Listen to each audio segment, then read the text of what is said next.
Hello, and thank you for coming to the McWaters Effect. I'm your host, Matt. Today I'm looking at OAN, but first I need you to hit like and subscribe.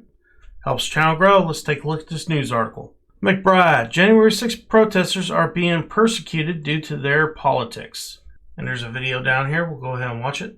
Moving on now, attorney Joe McBride tells One American News that the January 6th protesters, some of whom are still incarcerated until unfairly that is, in the D.C. jail, are being persecuted because of their politics.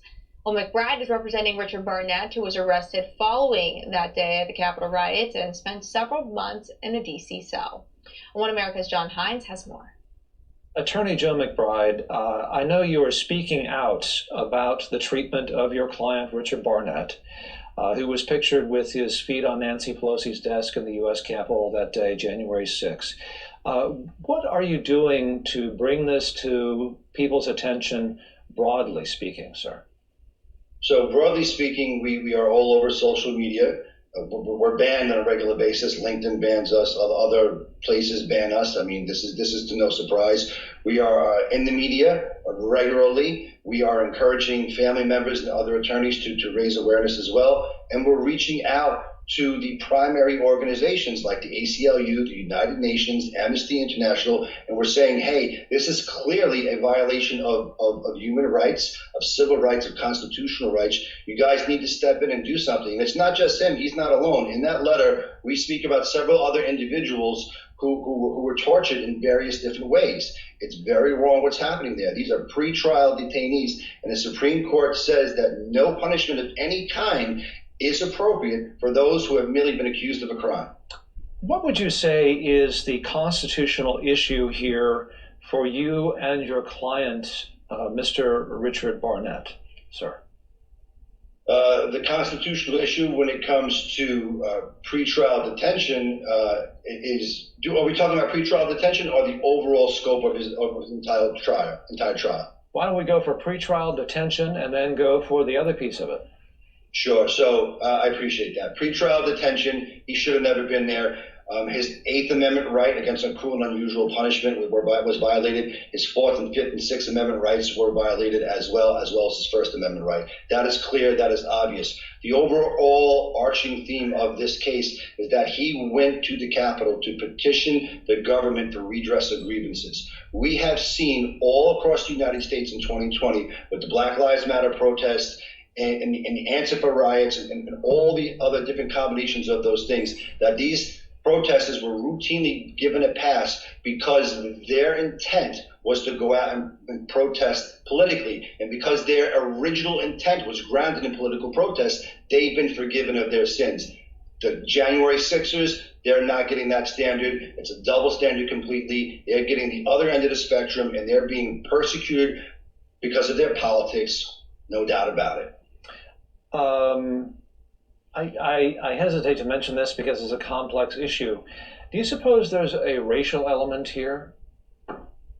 I feel that there is a racial element here, for sure. It's a complex element.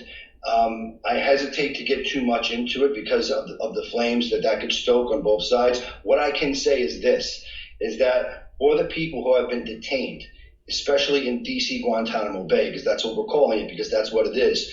The way that they have been treated has often been, they've been told that they're white this, they're honky that, white supremacist this, Nazi that. This is not true. This is untrue. And it couldn't be further from the truth about the vast majority of these people. Despite this, and because of the color of their skin, they're being told that they are white supremacists when they are not. And for whatever reason, the Twitterverse and a lot of people out there in mainstream media have bought into this narrative hook, line, and sinker when there is absolutely no justification for it. Maybe there's a group of people, a small group of people who maintain those beliefs, and sure, they should be held accountable for it. But for everybody else, the good people who went there and got caught up in the events of the day, to label them white supremacists and to target them like this, it's unjust and it's very, very wrong. Joseph McBride, thank you very much for talking to us on One American News. It's good to catch up with you on the status of your client,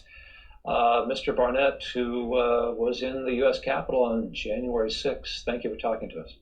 Pleasure to be here. You take care. All right, guys, that's the end of the video. And in my opinion, if these were Democrat voters or people from Antifa or Black Lives Matter, they wouldn't be in jail right now. Matter of fact, the Democrats would have bailed them out just like they did in the rest of the country whenever they got arrested for setting stuff on fire, stealing things, so on and so forth. They would bail them out and tell them to keep on doing what they're doing. Instead, these people are being persecuted for their political beliefs. They're not getting charged for insurrection. They're getting charged for disorderly conduct, breaking and entering, and destruction of federal property. That is it. Now, there's a few other charges there, but none of them are insurrection. I mean, when I think of insurrectionist, the first person that comes to mind is John Wilkes Booth and his co-conspirators. And the reason I think of them is because they planned to destroy the executive branch of government. That is insurrection. Not what happened on January 6th. But guys, that's my opinion. I hope you enjoyed the video. Please hit like and subscribe. It helps the channel grow. Peace.